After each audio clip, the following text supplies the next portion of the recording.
And so, because in my opinion, I feel that just throw them away, okay? Direct communication is king. Say, when you are saying something verbally, you're already acknowledging that it's your thought. Thought leaders do not say, in my opinion.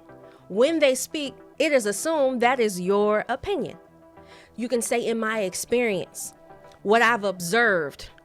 So, being conscientious about the words that we're using. Another one that gets under my skin is to piggyback off. Thought leaders don't piggyback. We provide value. There's an addition of value when we speak.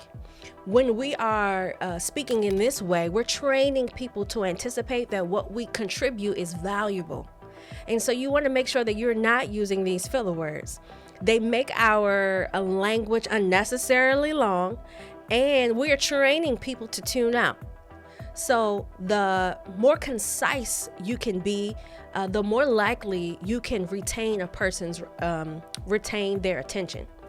And sometimes we're using fillers because we fear silence. Silence may signal to us that we don't know what we're talking about. We're not the authority or the expert.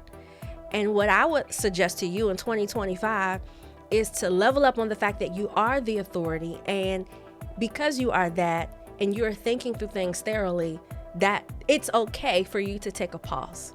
I pause often, and that's okay.